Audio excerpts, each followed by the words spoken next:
Hello friends, आज की इस वीडियो लेक्चर में हम आपका फिर से स्वागत करते हैं। क्लास 10 चैप्टर 1 रियल नंबर्स में हम एक्सरसाइज 1.2 तक कंप्लीट कर चुके थे। आज हम एक्सरसाइज 1.3 की तरफ बढ़ेंगे।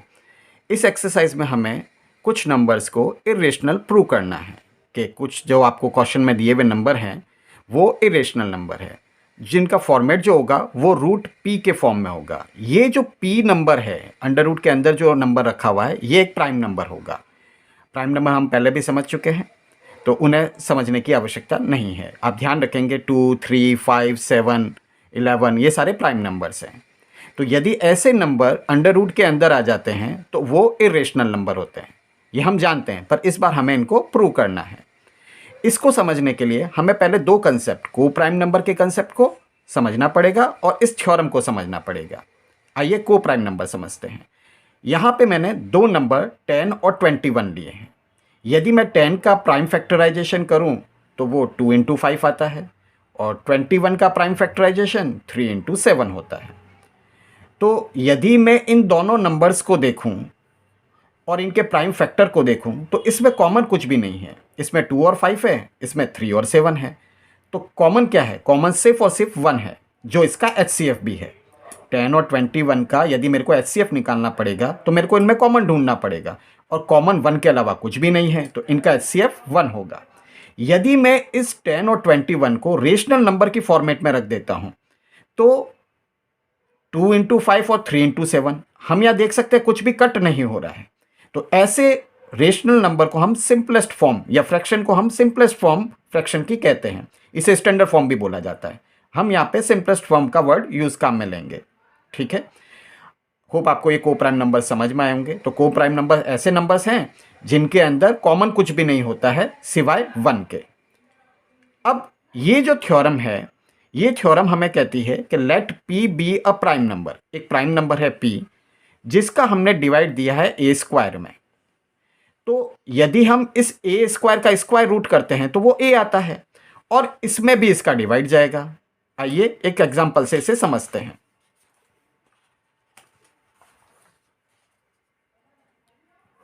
225, इसमें हमने एक प्राइम नंबर 5 का डिवाइड दिया। 5 4 जा 20, 2 रिमाइंडर, ऊपर से 5 को हमने कैरी कर लिया, तो 25 में डिवाइड दिया। 5 5 जा 25, पूरी तरह से डिवाइड चला गया। 225 जो है वो 15 का स्क्वायर है, यानी 15 इंटू 15 बराबर 225। तो क्या 5 का डिवाइड इस 15 के अंदर भी जाएगा? मैं इसे 15 स्क्वायर इज इक्वल टू 225 लिख सकता हूं। तो यदि 15 स्क्वायर यानी 225 में 5 का डिवाइड गया तो क्या 15 में भी जाएगा? जी हाँ, 5 3 जा 15, पूरी तरह से डिवाइड चला गया। तो हमने क्या देखा कि किसी नंबर जो कि स्क्वायर के फॉर्म में हो उसमें किसी प्राइम नंबर का हम डिवाइड देते हैं और पूरी तरह से चला जाता है, तो उस नंबर का डिवाइड उसके स्क्वायर रूट में भी जाएगा। तो ये दोनों बातें आपको होप समझ में आएगी, को प्राइम नंबर्स और ये थ्योरम। अब हम क्वेश्चन की तरफ बढ़ते हैं। एक्सरसाइज 1.3 का पहला क्वेश्चन में हमें रूट 5 को एक इरेशनल नंबर प्रूव करना है। तो इसमें हम पहले एक कॉन्ट्राडिक्टरी सपोज करेंगे कि रूट 5 एक रेशनल नंबर है। उल्टा सपोज करेंगे कि नहीं, रूट 5 एक रेशनल नंबर है। तो let us assume to the contrary that root 5 is a rational number.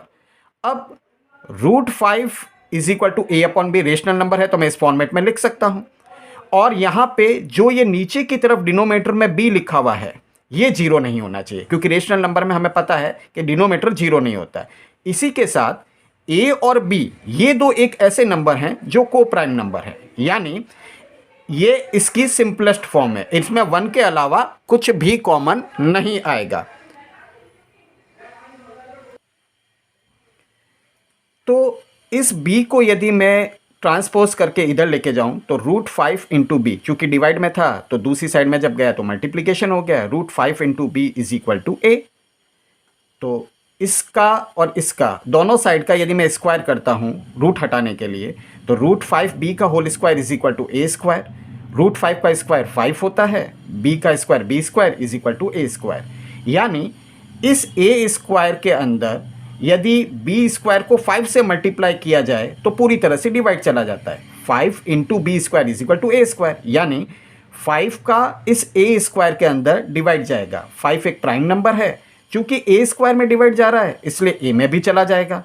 तो मैं इसे लिख देता हूँ let A is equal to 5 into P, कि पी एक और नंबर है जिसको 5 बार मल्टीप्लाई करने से ए आता है। अब इस वैल्यू को 5p को a की जगह पे मैं रख सकता हूं। तो put the value of a in equation 1, 5b square is equal to a की जगह पे 5p और उसका स्क्वायर, तो 5b square is equal to 25p square. यदि मैं 5 को यहाँ से हटाता हूं तो ये डिवाइड में आएगा और b square is equal to 5p square. यानी हमने यहाँ पे क्या देखा कि ये जो b स्क्वायर नंबर है ये भी 5 को p स्क्वायर से मल्टीप्लाई करने पे आ जाता है, यानी 5 का डिवाइड इस b स्क्वायर में भी जाएगा। और हमने थ्योरम में पढ़ा है कि यदि किसी स्क्वायर में किसी प्राइम नंबर का डिवाइड पूरी तरह से चला जाता है तो उसके स्क्वायर रूट में भी जाएगा, यानी b में भी 5 का पूरी तरह डिवाइड जाएगा। तो हमें दो बातें पता लग रही है, a स्क्वायर और a, यानी a के अंदर भी 5 का डिवाइड जा रहा है और b के अंदर भी जा रहा है। इसी चीज़ को हम लिख लेते हैं, Therefore divides b square and b also. तो 5 का जो डिवाइड है वो b स्क्वायर में भी जा रहा है और चूंकि b स्क्वायर में जा रहा है तो एज पर थ्योरम ये b में भी चला जाएगा। यहाँ पे हमने देखा कि a और b दोनों में 5 एक कॉमन फैक्टर निकल के आया है।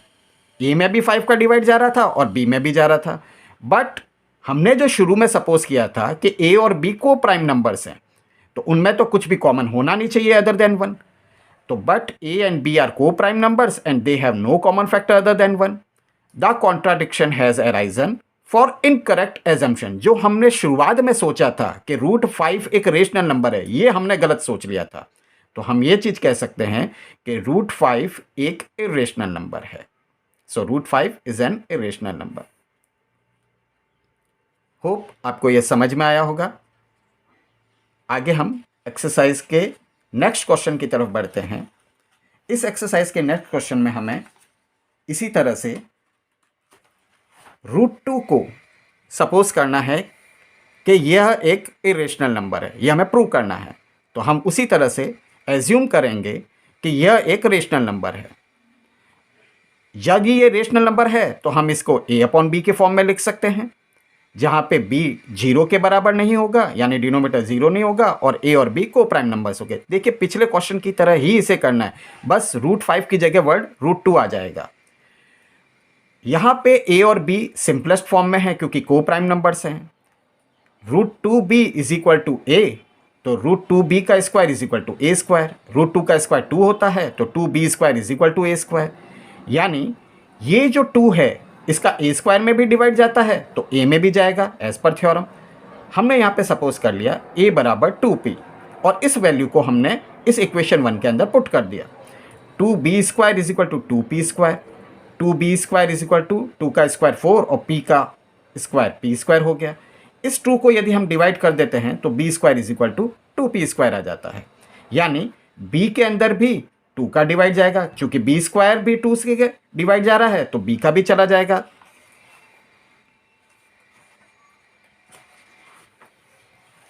Therefore 2 divides b square and b also. जबकि a और b के अंदर कोई कॉमन फैक्टर होना नहीं चाहिए था, लेकिन यहाँ पे 2 एक कॉमन फैक्टर निकल के आ रहा है।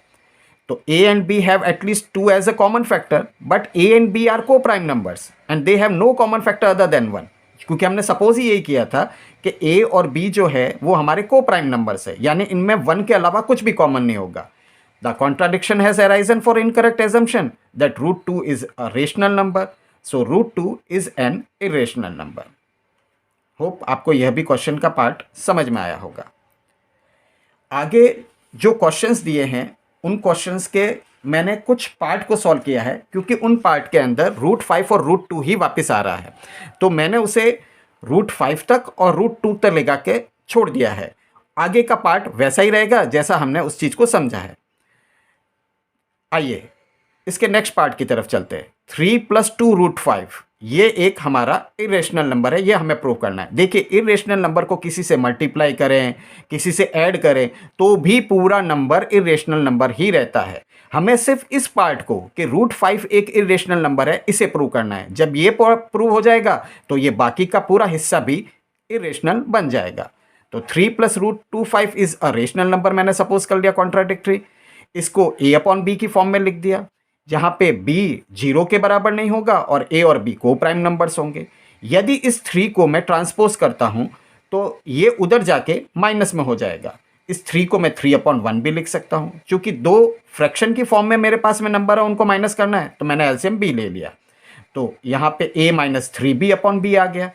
अब इस √5 के पास में जो 2 पड़ा है, इसे भी मैं डिनोमीटर में ले जाता हूँ। तो √5 is equal to a minus 3b/2b। अब यदि मैं इस क्वेश्चन को इस तरह से करूँ, हमारे पास में आया √5 is equal to a minus 3b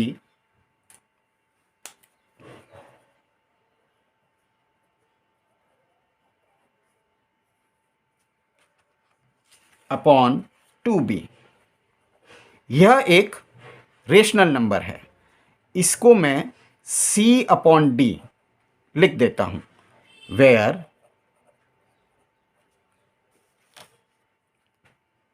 d is not equal to 0 and c and d are co-prime numbers। तो √5 is equal to c/d। √5 d को यदि हम इधर लेके जाएंगे तो इनटू हो जाएगा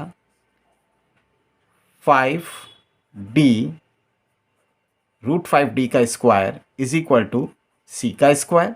√5 का square 5, d square is equal to c square. यानी ये जो c स्क्वायर है ये 5 के टेबल में भी आएगा और c भी 5 के टेबल में आएगा। हम यहाँ लिख देते हैं c and c square both divisible by 5। Let c is equal to 5p और इस 5p को हम इक्वेशन नंबर 1 के अंदर रख देते हैं। 5d square is equal to 5p का whole square. 5d square is equal to 25p square. d square is equal to 25p square upon 5। तो d square is equal to 5p square. तो यहां हमने देखा कि जो d स्क्वायर है वो 5 के टेबल में आ रहा है। इसका मतलब d भी 5 के टेबल में आएगा। यही चीज हम लिख देते हैं, d square and d both divisible by 5। जबकि हमने यहां पे शुरू में c और d दोनों को प्राइम नंबर सपोज किया था कि ये ऐसे नंबर हैं जिनमें कुछ भी कॉमन नहीं है, सिर्फ और सिर्फ 1 कॉमन है। तो ये कॉन्ट्राडिक्टरी हो गया। तो यहां पे हम पहले लिख देते हैं c and d both are divisible by 5 and contrary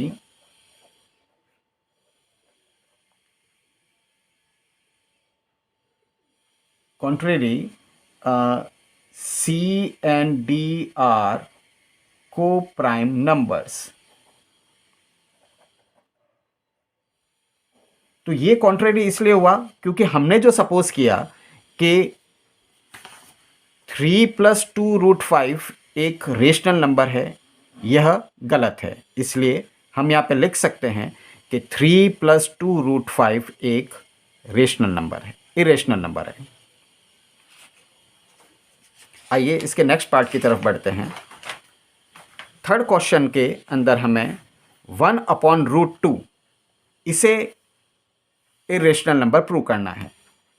√2 हम कर चुके हैं, तो हम 1/√2 को एक रेशनल नंबर सपोज कर लेंगे। 1/√2 is equal to a/b, √2 is equal to b/a, और जहाँ पे a 0 के बराबर नहीं है और b और a को प्राइम नंबर से।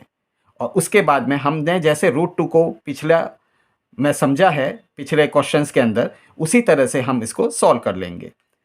इसके सेकंड पार्ट में 7√5 को हमको इरेशनल नंबर प्रूव करना है।